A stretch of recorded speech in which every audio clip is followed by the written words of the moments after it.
Bonjour et bienvenue. Aujourd'hui, on plonge direct dans The Power saison 2 avec un truc assez fou, l'élimination de Cindy juste avant la finale. Ah oui, un vrai coup de théâtre. Ça change absolument tout pour la fin du jeu. On va analyser ça en se basant sur un article sorti tout récemment, là, le 9 juin. Exactement. Le contexte, c'est tension maximale, quoi. La finale est là, imminente, et on sent que la trahison, c'est un peu le nerf de la guerre à ce stade. Tout à fait. L'enjeu, c'est vraiment ça. Les alliances qui volent en éclats, la confiance brisée. On va décortiquer ensemble les moments clés de cet épisode. Allez, c'est parti. On va regarder comment Cindy prend cette décision fatale, la réaction de Maxence, et puis le jeu assez incroyable de Nathalie. Et cette phrase de Cindy, elle résume tout, hein. J'ai préféré écouter Maxence que Nathalie. C'est dingue de voir comment une intuition ignorée change la donne. Carrément. Alors reprenons. Cindy, elle était clairement la cible, on est d'accord. Oui, oui, elle était désignée. Et Nathalie, elle avait senti le coup venir. Elle avait prévenu Cindy pour Mélanie, la power player. Mais voilà, Cindy, elle a hésité, et puis elle a fait confiance à Maxence. Elle n'a pas écouté Nathalie.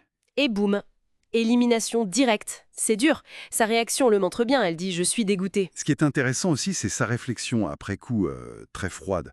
Si quelqu'un ne veut pas marcher 100% avec moi, il est contre moi. Ça me montre bien la pression, non ?» Ah bah oui. Dans ce genre de jeu, il n'y a plus de demi-mesure en fin de parcours. La loyauté, c'est tout ou rien, quoi. Et cette absence de loyauté, perçue comme une trahison, elle frappe Maxence de plein fouet. Complètement.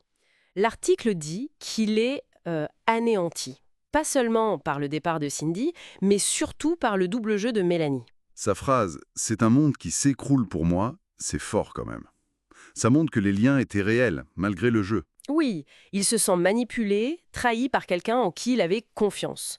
Et là, il bascule. Il se retrouve tout seul, isolé. Et animé par une seule chose, la revanche. Voilà.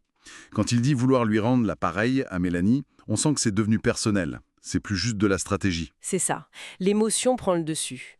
Mais pendant ce temps-là, il y a Nathalie. Ah, Nathalie. Elle navigue là-dedans avec un calme assez bluffant. Bluffant, oui. Elle avait vu juste pour Mélanie, elle avait prévenu Cindy, mais elle réussit à garder la confiance de tout le monde, y compris Mélanie. Incroyable. Mélanie pense que Nathalie l'a protégée, alors que Nathalie sait tout. Exactement. Et elle le dit clairement. Mon double jeu doit continuer et va continuer jusqu'à la fin. C'est sa stratégie assumée. C'est fascinant de voir comment elle gère l'information, comment elle joue sur tous les tableaux.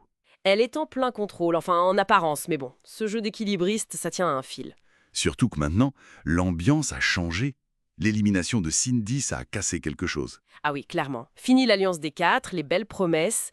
C'est Giovanni qui résume bien le truc, hein. Il n'y a plus d'alliance, là, c'est chacun pour sa tête. Ça, c'est clair. C'est le sauf-qui-peut général avant la ligne d'arrivée. Donc on va vers une finale sous haute tension. D'un côté, Maxence, blessé, qui veut sa revanche contre Mélanie. De l'autre, Mélanie qui doit gérer les conséquences de ses actes. Et au milieu, Nathalie qui tire les ficelles. Ça promet, hein. Pour résumer, on a Cindy sortie sur une erreur de jugement, une confiance mal placée, Maxence isolé, qui veut se venger. Et Nathalie, la stratège ultime, mais dont le plan est super risqué. Les alliances sont mortes, vive la finale individuelle. Les questions qui restent sont énormes du coup. Est-ce que le double jeu de Nathalie va tenir?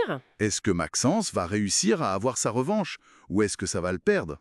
Et Mélanie, comment elle peut s'en sortir maintenant? Beaucoup de suspense pour cette dernière ligne droite. Oui.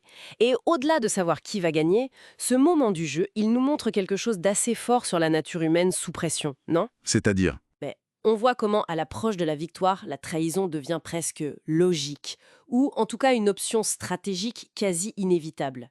La loyauté devient un luxe qu'on ne peut plus s'offrir quand l'enjeu est aussi élevé. Ça interroge sur ce que valent vraiment la confiance et les alliances quand la victoire est à portée de main.